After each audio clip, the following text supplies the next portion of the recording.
정치권 소식 짚어보는 아침의 맞수 시간입니다. 윤기찬 국민의힘 법률위 부위원장, 김진욱 전 민주당 대변인 나오셨습니다. 안녕하세요. 윤석열 대통령 탄핵 심판 선고가 늦어지면서 정치권의 신경전도 연일 가열되고 있습니다. 여야 목소리 들어보겠습니다. 이제는 숙고의 시간을 넘어 지연의 시간으로 가고 있다는 것을 분명히 명심해야 될 것입니다. 헌재는 더 이상 자고 우면할 필요가 없습니다. 헌재의 존재 이유를 알리기 위해서라도 신속한 파면 결정을 해야 합니다. 민주당의 헌법재판소에 대한 겁박이 도를 넘어도 한참 넘었다고 아니할 수 없습니다. 헌재 기일도 마음대로 정하는 지침을 내렸는데 3월 26일로 예정된 민주당 이재명 대표 2심 선고 기일을 연기하라는 지침도 법원에 내릴 것입니까? 물론 헌재 선고가 당초의 전반적인 예상보다 늦어지고 있는 건 맞는 것 맞습니다만 이렇게 민주당이 공개적으로 지연의 시간으로 가고 있다. 또 그리고 이재명 대표가 SNS에 공개적으로 신속한 파면을 요구한다. 이렇게 얘기를 했어요. 이건 어떻게 보셨어요? 아니, 일반 국민이 저렇게 얘기하는 것은 그럴 수 있는데 그 정당, 특히 이해관계에 있는 정당이 저렇게 얘기하는 것은 문제가 있죠. 사실은 이제 국회의 구성원, 국회는 원피고나 아니면 검사 등 변호인, 한 당사자라고 볼 수 있거든요. 그런 당사자가 신속한 재판을 요구한다는 것은 부실 재판을 요구하는 거죠. 저것을 이재명 대표의 재판에 대해서는 뭐라고 할지 모르겠습니다. 예컨대 이재명 대표의 재판에 대해서는 이거 지연의 시간을 계속 가져온 건 맞잖아요. 그럼 자신 있는 이재명 대표의 재판에 대해서 빨리 판결해달라. 또는 이재명 대표에게 상고를 하지 말자. 이렇게 제안을 하면서 탄핵 심판에 그런 말씀을 하시면 이해가 됩니다. 예를 들면 이재명 대표의 재판 관련해서 항소심 이후에 상고심까지의 기간이 정치적으로 굉장히 의미가 있잖아요. 여기에 대해서 만약에 항소심에서 피선거권 박탈령이 유지가 되면 우리는 상고 안 하겠다. 이렇게 선언부터 하고 나서 헌법재판에 관여하는 것이 어떨까? 저는 개인적으로 그렇게 생각합니다. 지금 일각에서는 이재명 대표가 이렇게 선고를 좀 빨리 하라고 압박을 하는 게 이재명 대표의 항소심 2심 선고보다 늦어질 가능성도 있기 때문에 이렇게 좀 조바심을 내는 거 아니냐 이런 관측이 있거든요. 저는 좀 그렇게 해석하시는 분들에게 좀 되묻고 싶은 게 있어요. 과연 이재명 대표의 항소심 결과가 윤석열 대통령의 탄핵 심판 결과하고 어떤 상관관계가 있는 거죠? 두 사건은 완전히 별개의 사건이고 서로의 상관관계는 저는 거의 없어 보인다라고 보는데, 다만 정치적으로 만약에 윤석열 대통령의 탄핵이 인용되고 저 이재명 대표의 항소심 결과에서 어떤 결과가 나오면 그것이 조기 대선에 영향을 줄 수 있다라는 부분 외에 과연 이 두 사건이 어떤 관계가 있는가? 두 사건은 각각 독립된 사법기관에서 지금 서로 심판을 하고 있는 관계이기 때문에 서로에게 영향을 줄 수 있는 건 아무것도 없다. 어떤 것이 먼저 나오고 뒤에 나온다고 해서 그것이 서로의 관계에서 어떤 결과를 바꿀 정도의 영향을 주는 것이 아님에도 불구하고 이런 말씀들이 나오는 건 좀 과하다라는 생각이 들고요. 좀 전에 저희 국회의원이 그 지연의 시간이다 이렇게 얘기하는 것이 좀 부적절하다 말씀 주시는데, 국회의원은 단지 개인의 생각을 얘기하는 것이 아니라 지금 시중의 민심을 대리로 전달하는 역할을 하고 있는 거 아니겠습니까? 지금 많은 국민들께서 이제는 정말 헌법재판소가 빠르게 결론을 내줄 때가 됐다. 이제 우리도 이 결론을 보고 일상으로 돌아가고 싶다. 이런 말씀들을 지금 많이들 하고 계신다 하는 부분에 대해서 그 대신해서 지금 언론에 말씀을 좀 공개적으로 한 것이다. 이렇게 이해해 주시면 좋겠다 생각됩니다. 당초 지금 말씀드렸던 것처럼 헌재의 선고가 당초 예상보다 조금은 늦어지고 있는 이 상황 때문에 정치권 공방도 가열되는 상황이 이렇게 자꾸 보이고 있는 모습 같은데, 헌재가 어제도 선고 기일을 발표를 하지 않았습니다. 오늘은 나올 수 있을 것으로 보세요? 저는 오늘도 쉽지 않을 걸로 보여집니다. 왜냐하면 어제까지 선고 기일이 통지가 안 됐다는 것은 재판관들이 심증이 완성되지 않았다고 볼 수밖에 없는 거거든요. 그러니까 심증이 완성되면 그냥 판결하면 끝나는 겁니다. 예. 이전과 같이 인용 정족수를 충족하지 못했기 때문에 이런 여러 가지 추측들은 저는 큰 근거가 없다고 보고, 따라서 아직까지 쟁점에 대한 본인들의 심증 완성이 표현되지 않은 상태다. 그리고 심증 완성을 위한 뭔가 정리가 안 된 상태다. 이렇게 보는 것이 맞다고 보고, 그다음에 이제 이재명 대표 관련해서 한 가지가 덧붙이자면, 사실은 한덕수 총리에 대한 그러면 조속한 선고를 해달라고 얘기를 해야 돼요. 만약에 대통령의 탄핵 심판과 이재명 대표의 이 재판이 전혀 무관계하다 이렇게 볼 수 여지도 있죠. 그런데 이재명 대표가 하시는 말씀이 하여튼 대통령의 탄핵 선고가 늦어지면서 국정 혼란과 여러 가지 문제가 제기되고 있다. 민생같이. 그러면 지금 민생이나 대외 신인도 문제와 연관된 분도 한덕수 총리에 대한 탄핵 선고죠.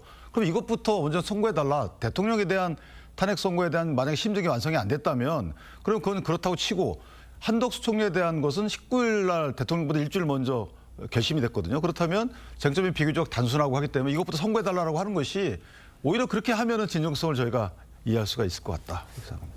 네, 지금 뭐 선고일을 두고 여러 가지 말들이 나오고 있는 상황인데 저희가 매일 아침마다 예측을 해보고 있습니다만 지난주에는 14일에 나올 것이다라는 예측이 가장 지배적이었는데 지금 넘어갔고요. 현재로서는 이번 주도 넘어갈 가능성 크다. 이런 관측도 있습니다. 어떻게 보세요? 일단 오늘까지는 좀 지켜봐야 될 것 같습니다. 이제 지난주라고 예측들을 많이들 하셨던 것이 예. 지난 노무현 대통령 때의 14일 그리고 박근혜 전 대통령 때의 11일 이 정도의 기간을 보고 나니까 변론 종결 뒤에 평의가 한 열흘 정도 또는 길어도 2주일 안에서 이루어질 수 있다라고 봤을 때 지난 3월 14일이 전망됐던 것인데 예. 이미 그거는 이제 지났고요.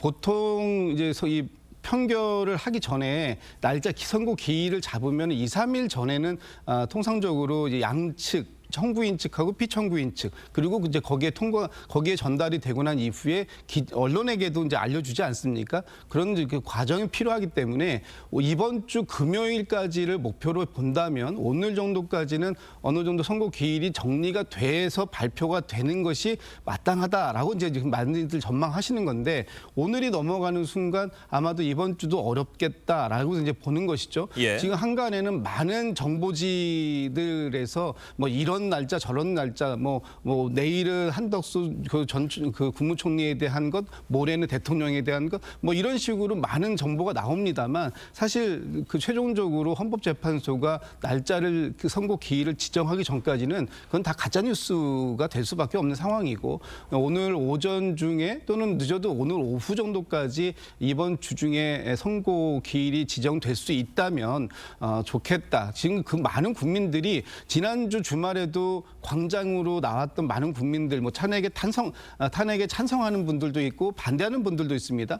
언제까지 이런 국민들이 이렇게 광장으로 운집해서 이 국가적 에너지, 사회적 비용을 낭비하는 과정으로 가게 될 것이냐? 빠르게 헌법재판소가 헌정 질서를 회복하고 또 이 법치주의를 바로 세우는 그런 모습을 헌법재판소의 최종 종국 결정을 통해서 만들어 달라라는 것이 국민들의 여망 아닙니까? 그런 부분들에 대해서 헌법재판소도 좀 깊게 고민을 하실 필요가 있을 것 같다 이런 생각이 듭니다. 근데 이제 사실 저희가 이 데드라인을 설정하는 것은 합리적인 이유가 있어야 돼요. 지금 예. 대통령 변호인단 측에서도 심판대리인단 측에서도 신속한 그 선고를 해달라고 촉구한 적이 있단 말이죠. 그만큼 양측은 신속한 선고를 받되 충분한 심리 이후에 충분한 검토 끝에 받아야 된다는 거죠. 이거 엄청난 그 이해관계가 얽혀 있는 거잖아요. 또한 대통령이라는 신분이라는 것은 본인이 대통령직을 잃는 그 심판의 결과가 또 있지만 국민들이 내가 뽑은 한 표가 사장되는 심판의 1,000만 표 이상이요. 그렇기 때문에 신중해야 된다는 것이고 이 책임은 국회 측에도 있는 거예요. 이 그 소추 과정이 너무 졸속이었다는 거죠. 법제사법위원회 회부해가지고 증거조사 절차를 한 번도 거친 적이 없고요. 그다음에 소추할 때 소추 사유와 관련돼서도 엄밀한 검토를 하지 않아서 지적까지 받았잖아요. 그다음에 사실상 철회라는 비법률적 용어를 써가면서 되게 심판 대상을 애매하게 해놓은 부분도 없지 않았어요. 이것들이 다 심판 과정이 늦어지는 하나의 요인일 수 있는 것이고 또 하나는 박근혜 전 대통령 시절에는 3월 13일 그 주심 재판관의 임기 만료 때문에 사실상 데드라인이 형성됐던 부분이 있고요. 노무현 전 대통령의 경우는 저희가 정확한 그 재판관들의 의견은 모르지만 어쨌든 뒤에 알려진 거 보면 인용 3, 기각 5, 각하 1이란 말이죠. 그러니까 그 정도의 심정이 완성이 되면 선고하는 것이기 때문에 지금 이 부분은 선고할 만큼 심정이 완성이 안 됐다 이렇게 보고 헌재에 대해서 촉구하는 것은 민주당이 이것은 어떻게 보면 재판관 심정에 대한 관여다 이렇게 오해를 살 여지가 있다 이렇게 생각합니다. 지금 뭐 말씀해주신 내용을 포함해서 그 헌재 심리 내용에서 내란죄 부분을 철회한 부분을 그 부분이 적법하느냐를 놓고도 심리가 길어지는 거 아니냐 이런 관측도 있는데 지금 이렇게 말씀해 주신 것처럼 헌재가 윤 대통령 탄핵 심판을 놓고 역대 최장 기간 평일을 이어가고 있는 상황입니다. 이 이유를 놓고도 여야는 다른 해석을 하고 있는데 어떤 얘기 나왔는지 들어보겠습니다. 이제 결론이라든지 또는 탄핵 사유 5가지에 대해서 뭐 이견이 크게 있을 것 같지는 않고요. 다만 그런 결론에 이르기까지 어떤 사실관계 정리 과정이 조금 뭐 이렇게 꼼꼼하게 좀 짚고 있는 거 아닌가.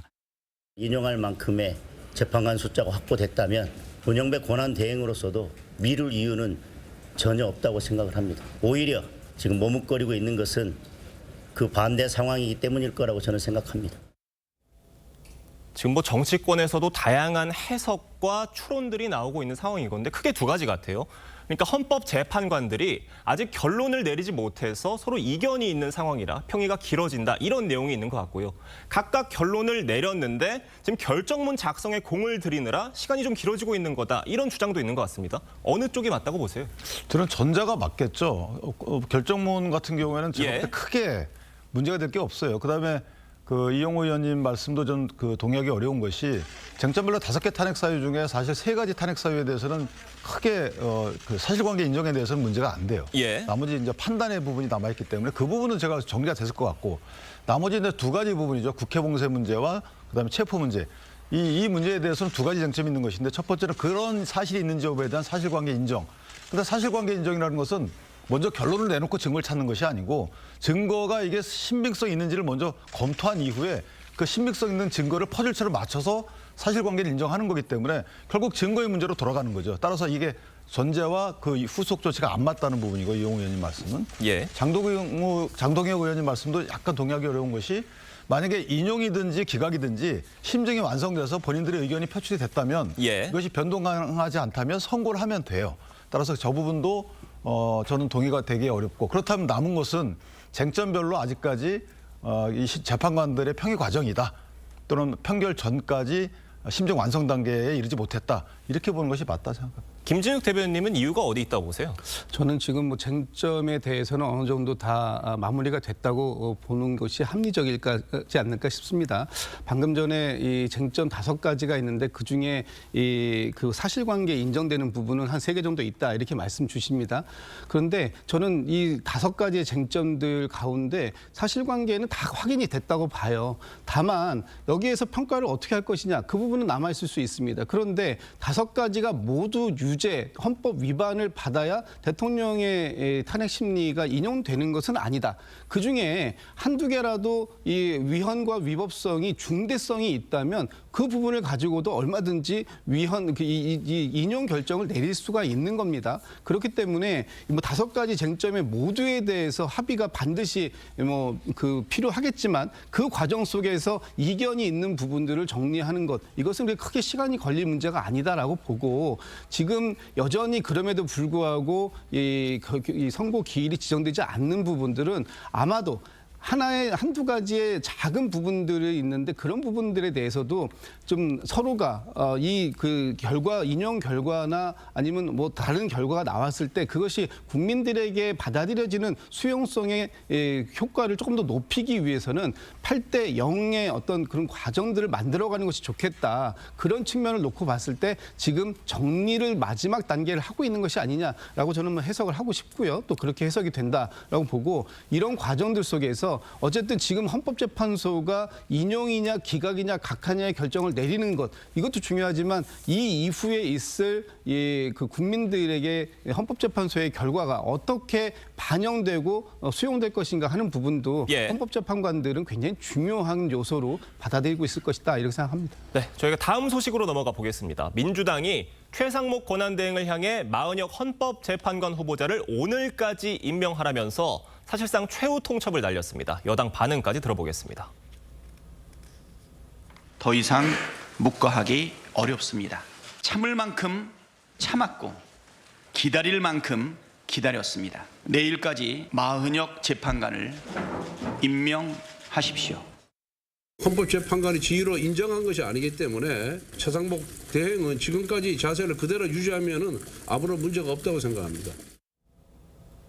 민주당이 마은혁 후보자 임명에 좀 사활을 건 이런 모습으로 보이는데 어떻게 평가하세요?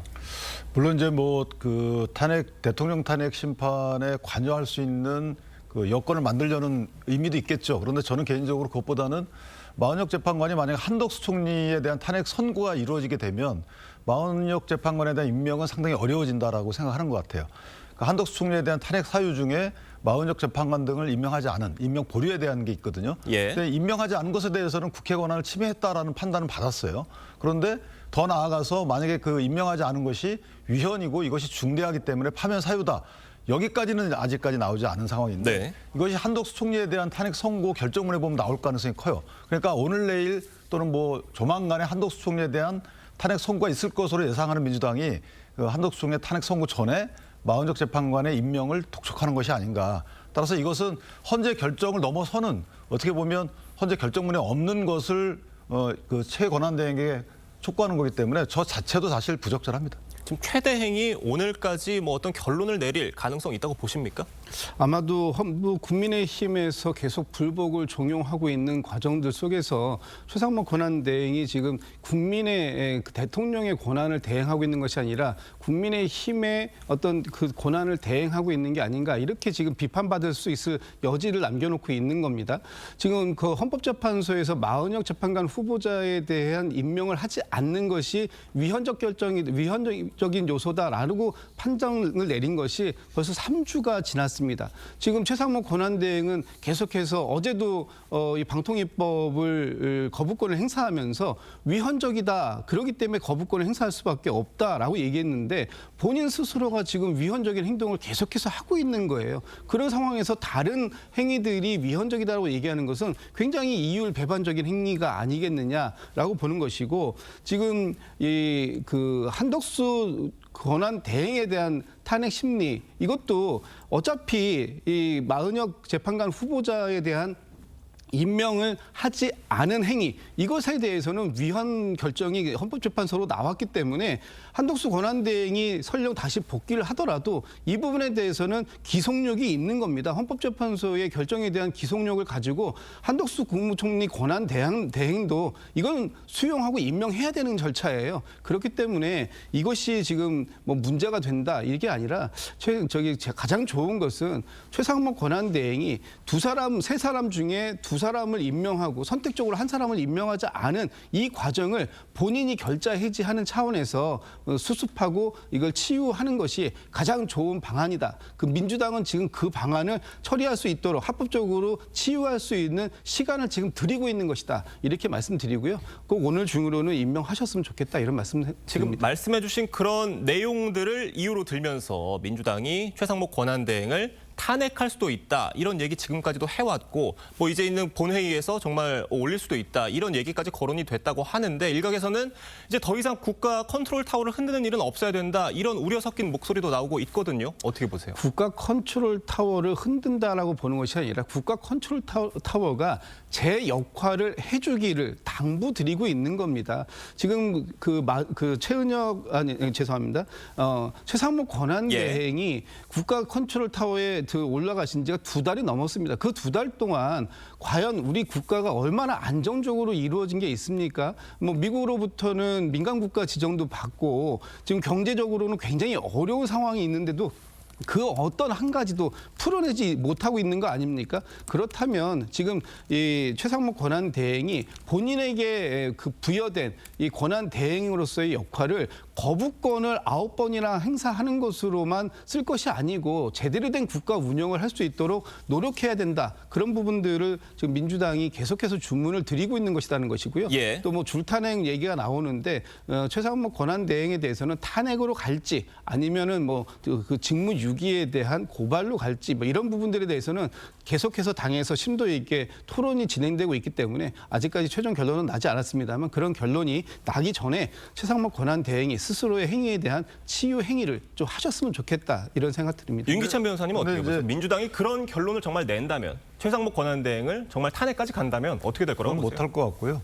만약 최상목 권한대행에 대해서 불만이 있으면 민주당이 그 한덕수 총리에 대한 탄핵 결의를 잘못했구나라고 반성부터 해야 돼요.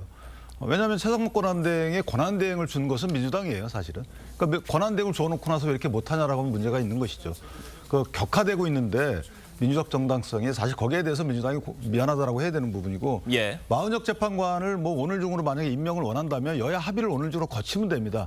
지금 그 여야 합의가 없기 때문에 지금 계속 그 얘기를 하고 있는 건데 네. 결자 해지 차원에서 국회가 해지를 해야 되는 것이 최상목 권한대행 해지하는 게 아니시죠. 네, 정말 이 많은 일들이 헌법재판소의 선고기일 아직까지 발표가 되지 않고 있기 때문에 여러 가지 지금 파장들이 일고 있는 것으로 보이는데 오늘 헌법재판소가 어떤 발표를 할지 지켜봐야 될 문제인 것 같습니다. 두 분 말씀 여기까지 듣겠습니다. 감사합니다.